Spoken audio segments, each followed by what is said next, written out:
We've now come to the final portion of today's summit, the Cyber Breach After Action panel.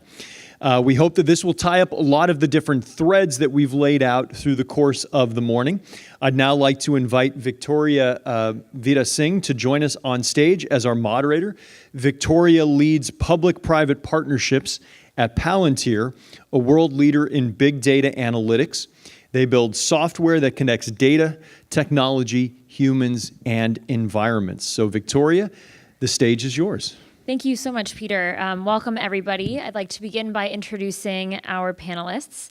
We have Ansley Braun, co-founder and CEO of Tinfoil Security, Philip Suzman, president of Nuari, and Elvis Chan, supervisory special agent at the FBI.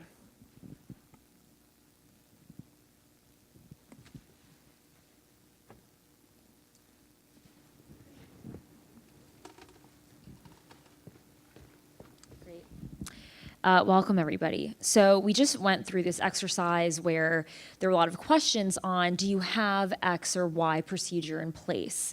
And so after an attack, what can organizations do to learn from the experience in order to avoid similar situations in the future? Sure, I'll go. So I think the biggest thing is always documenting everything that's gone on, the initial employee concerns, anything that could have been an initial trigger, is figuring out exactly what happened, where everything went, where things went wrong, where things went right. And I think that's the best starting point. So I would agree with what you're talking about.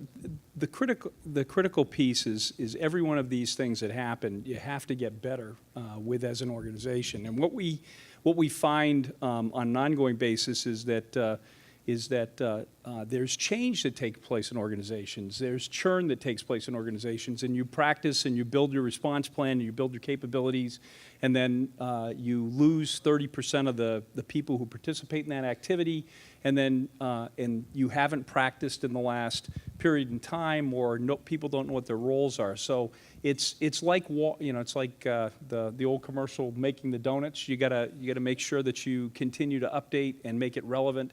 The other thing that we see on an ongoing basis is that the nature of the threat and the nature of the attacks take place. My friend here from the FBI says the official government response to ransomware is don't pay.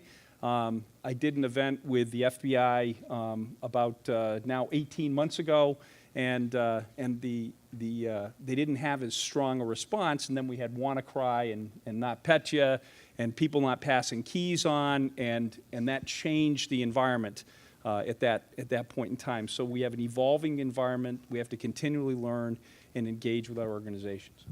And I agree with both of the other speakers. I think the one thing that I want to add is, as you were working through your incident response plan, hopefully someone was taking notes, or even if not during, then afterwards when you're doing a hot wash, an after action meeting, going through your response plan again, figuring out where you need to make modifications, and then after you've stopped the pain and fixed everything that was going on, shortly thereafter, run a tabletop, right, with all of the relevant parties, all the relevant departments, shake out what your modified response plan looks like. And from what I see, the most resilient companies are the ones that practice at least quarterly, like quarterly practice different parts of your response plan, maybe different departments focused on each one, but that's what I've been seeing.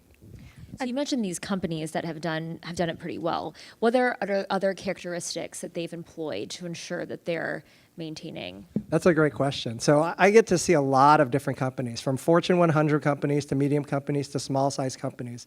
And across the board, what I see as the most valuable thing is cybersecurity as part of the culture. Right? And so what does that mean? What that means is there's always like a monthly spear phishing campaign. And the first person who reports it to security, they get a $5 Starbucks card. And if you get, if you're like 3 months in a row, or if you get 3, you're the first one to report, then you get like a $10, whatever, Jamba Juice card. But being able to gamify it, making it fun, making it relevant for the employees, because at the end of the day, the bad guys are going after the low-hanging fruit, the least technical, the least savvy out of your employees, right? And if you can make it fun and instill a cybersecurity culture, and that will really help make you a more resilient company. I'd love to play devil's advocate a little bit here. Practice is good, and practicing simulations are great, especially having an incident response plan, but making sure that you're actually paying attention to anything that could happen that you haven't planned for. If you're going to do a simulation, I recommend hiring someone externally or having a random employee be a bad actor, someone who's going to do something that you're not prepared for, that no one else in the organization is prepared for, and that way someone can actually throw a wrench in, and you're going to have to respond to more of a real-life situation, because real life never goes as planned. You're always going to have to change things on the fly. So the starting point, we're focusing internal to organizations, and the starting point of it, to take this thread to the next step is always to look internally and make sure you have documented procedures and that you're thinking about the way that you're organized. But we are so highly interconnected across our organizations. It's important to start reaching out to those critical sets of partners and engaging with those partners so that you can make sure that those people who you depend on, and it may be your bank, it may be your payment stream that you should engage with, if that's an important critical piece to the way you operate, or other partners, and to get them inside the tent, because you'll find, or what I've seen in the finance sector in particular, is that organizations have well-defined incident responses, but when you have a large number of organizations all making decisions in their own enlightened self-interest, then you have a much larger negative impact as everybody runs to their specific place. A lot of the financial institutions have a response which would be flight to cash in the moment of time of some sort of big market incident. That devalues the entire market, and you can lose significant portions. So, that's what you have to start to think about, is how do you fit within an ecosystem? Internally is important, but how do you fit within your ecosystem, and who are your critical partners? And so thinking about our external environment, like what are some of the things that companies can do to mitigate some of the PR impacts? Sure. Some of the best breaches that have happened in terms of incident response and PR response is open and honest communication. So not lying, be extremely quick about disclosing things publicly. I know GitLab had a really great incident response where they had a major breach. What they ended up doing was creating a Google Doc that all of their engineers worked in and went through each of the issues that they were facing. They'd add new issues there, and they made it public so that any single person could actually watch what they're going through and doing, so that everyone knew that they were actively working on that incident response.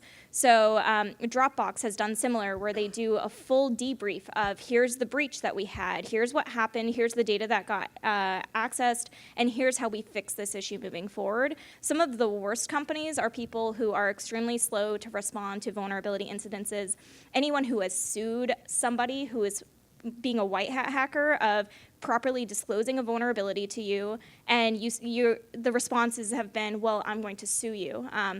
Absolutely terrible response. It really makes people unwilling to work with you in the future, and it sets the entire community off from wanting to work with you. So making sure that you're open, honest, you're giving as much technical information or non-technical information as possible, providing customers with support if they need that support, but making sure you're also not doing anything that could come across as sleazy in the end, or hiding it, or waiting. I know the Target breach, for example, they waited till after the Christmas holiday to disclose their vulnerability information, and that set a lot of people off as well. Go ahead. I completely agree with what Ainsley said. And from a government standpoint, obviously there are going to be disclosure rules, right? Like how fast, you saw the OCR checklist, right? Like there are going to be regulations in place on how fast you do it. But if it's already built into your culture to not be deceptive, that is very helpful. And just so you know, the FBI has been at every major breach in this country, right? And so we have public media people. Obviously, the standard line from the public media folks at the FBI is we have no comment. Or maybe we have an active investigation, we can't comment anymore. However, our media folks, our communications folks, are more than happy to work with your communications people, because we've seen all of the different spectrum of statements, some statements much better than the other. We can at least bounce ideas like, hey, did you consider this? So I would say that for our media folks, you should come to us with your statement, because we're not going to release it to the media. If you provide it to us, we're not going to share it with anyone else. We will provide you guidance on maybe how you could tighten it up a little bit. And I'm not going to name the companies, but we've done that with large companies who have suffered significant breaches. We've provided guidance on what, they write their own statements, but then we can at least provide them pointers like, hey, you might want to think about this, or you might want to take that out because of X or Y.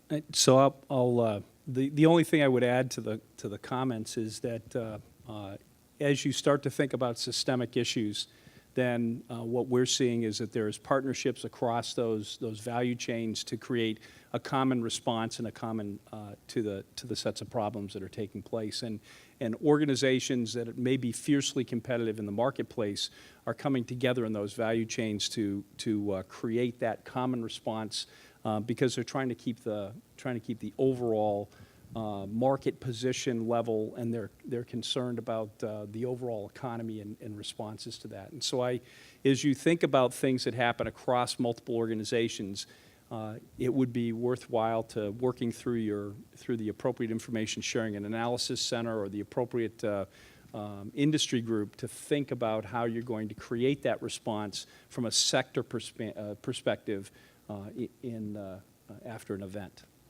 Kind of stronger together. Ansley, you mentioned Target as an example of an organization that did not, from a PR standpoint, handle it well. What are other things that companies have done wrong, or kind of top 3 things that you can do wrong in a response? So I think number one is denying. So if you know a breach has happened and someone says a breach has happened publicly, saying no, it didn't. I know Panera went through that recently, and then when it became public that they did have a breach, saying that they understood the scope of the breach. So I think lying is a big thing. Is if you don't understand, say you don't understand, or we're still investigating, we don't understand the whole breadth of it yet. Or not giving enough information, just saying we've been breached and you've been affected. A lot of people want to know exactly what data has been affected. So you want to disclose enough. There might be an extent that you can't, especially if you're HIPAA compliant. You have to, very obviously follow within government regulation and whatnot as to how quickly you disclose a breach and whatnot. But you really want to make sure that you're open, honest, you're not lying, you're not denying, and don't get defensive. A lot of people, innately, human nature is to be defensive, and you don't want your organization to come across as a defensive organization because people aren't going to trust you as much. When you become defensive, it feels like you're holding something back or you're lying, and those are the biggest things to avoid. So to take a little bit different tact is you want. So I'm quoted in a local newspaper in Vermont. I thought it was a flippant remark, and unfortunately I made the paper. And my comment was that if you and your friends are in the woods and the bear comes after you, you just need to be faster than your friend. So that made it into the paper. But this is team sport, and some of the things that I would say fit into that basket of bad actions are not sharing the information about what happened to you. So that the sector as a whole, or we as a economy, can be stronger from these sort of events that take place, because they're going to be replicated over time with other organizations. So maybe we are better if we're faster than our neighbor, but the only way we're going to continue to do that will be if we share the information about what's taking place and then actively participate within information sharing organizations, whether regional in nature or within your sector, or if you're a government entity with the Multi-State Information Sharing Analysis Center. There's a number of places to collect information and to understand what the nature of the threat is. The other piece that we see is that oftentimes with this borderless, we've heard this commentary, the borderless security environment that takes place at this point in time, is that you don't necessarily have the information security people to address all of the known issues.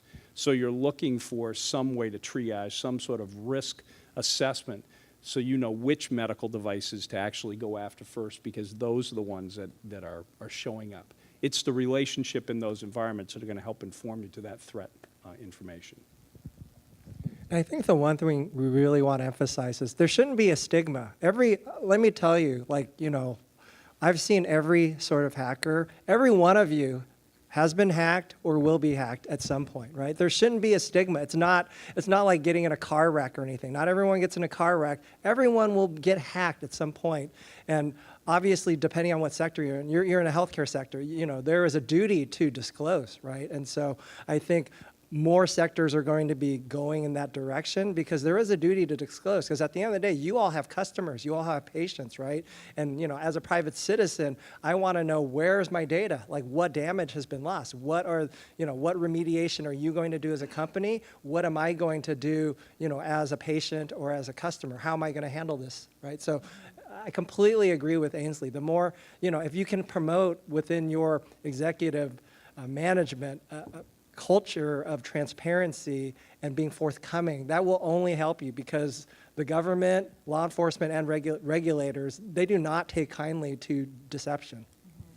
So now that we know that at some point we will all be hacked, what changes do you see in the sophistication of cyber attacks in the next 5 to 10 years?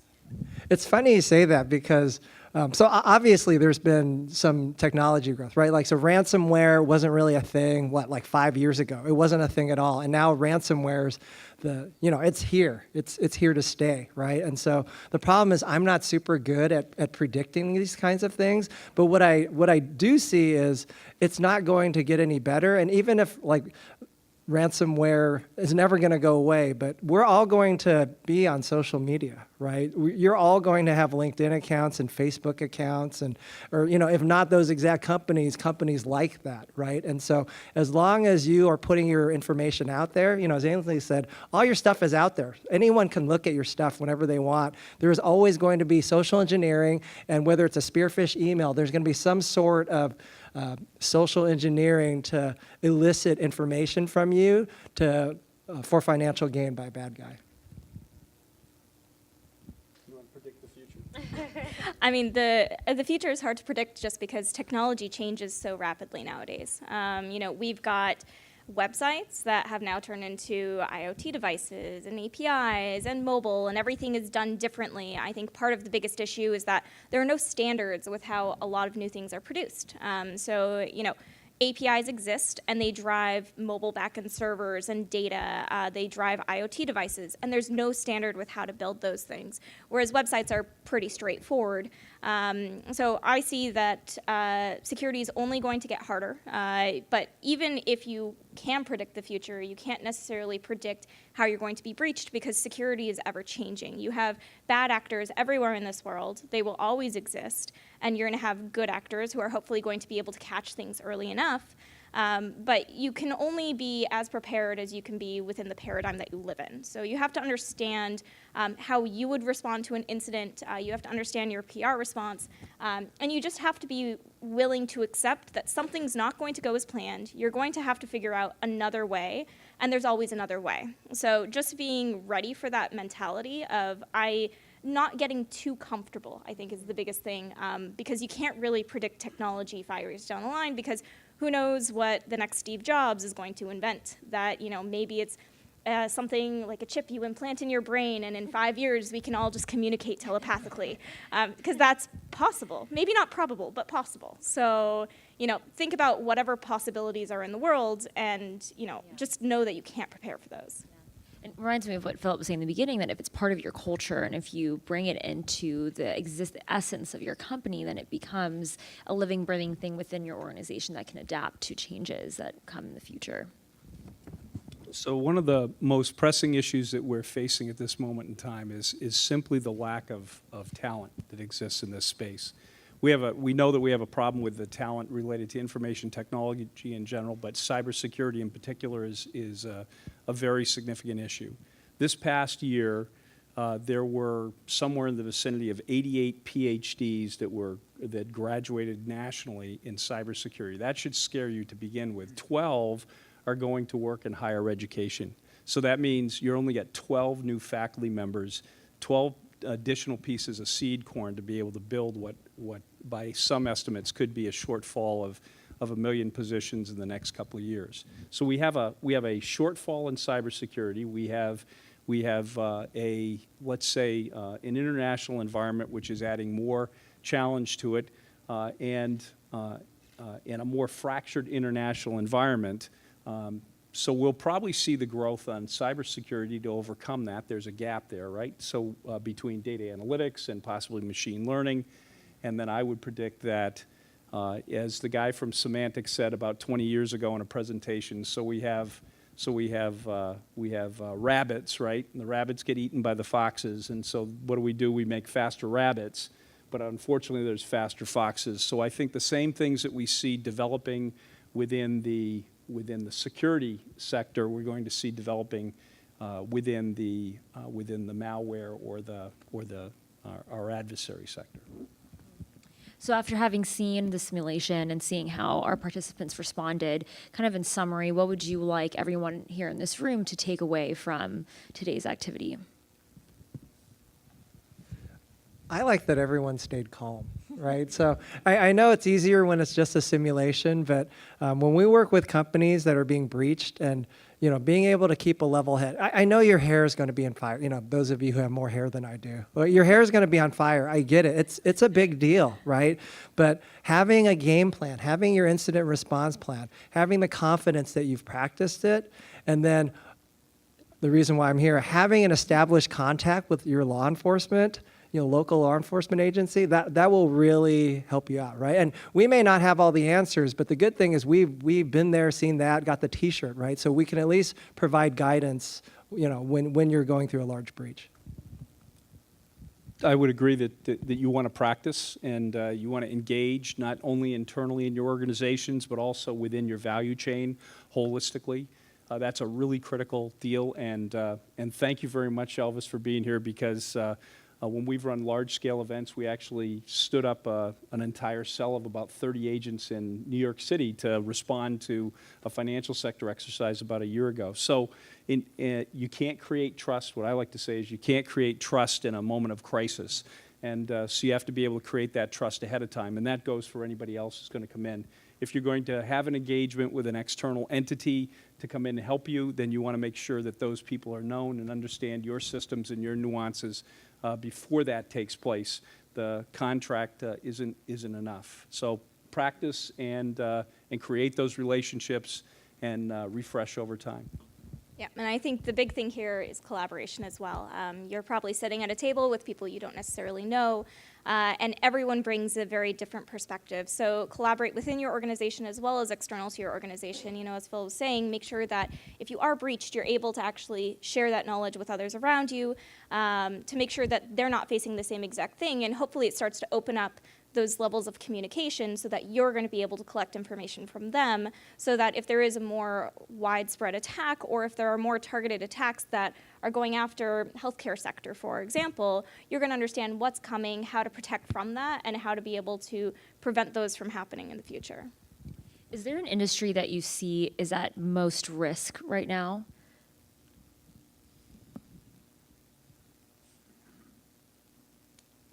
Who said where the money is? Why do I rob banks? Because that's where the money is. I think the financial sector is further along in the larger banks in terms of the way that they organize, but not just banking. It's across the entire sector. But that being said, it's also where the money is. So I think there's a significant amount of risk behind that. I would suggest that because of the value of healthcare records at this moment in time, that healthcare is not far behind. And if we go back to my bear example, attacking J.P. Morgan might be a lot harder than it would be to attack the Foothills Hospital. I actually don't necessarily think it's industry specific. I think it really depends on who's the low-hanging fruit. So people will always come up with a reason as to why they attack somebody. It could either be financial, or it could be, lulzsec and Anonymous running random tools, and they're really just high school kids without a lot of security experience, but they find a breach in a government entity and they say, hey, this is why we attack this government entity, and realistically they come up with it after the fact. So it really depends on whether or not you're that low-hanging fruit as to whether or not you're going to be the one who's breached. I sort of agree with them. I mean, we're at the health. I'm actually most worried about you guys in the healthcare sector, and the reason, like the financial industry, very established, lots of financial and funding or financial and personnel resources.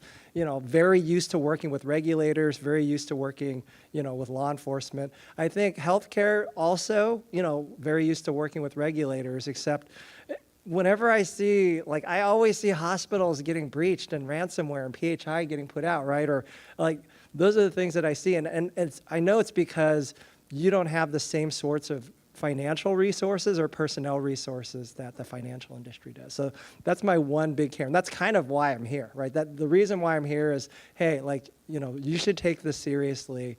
And we're here to help however we can. Thank you so much for the discussion today. Please join me in giving our panelists a round of applause.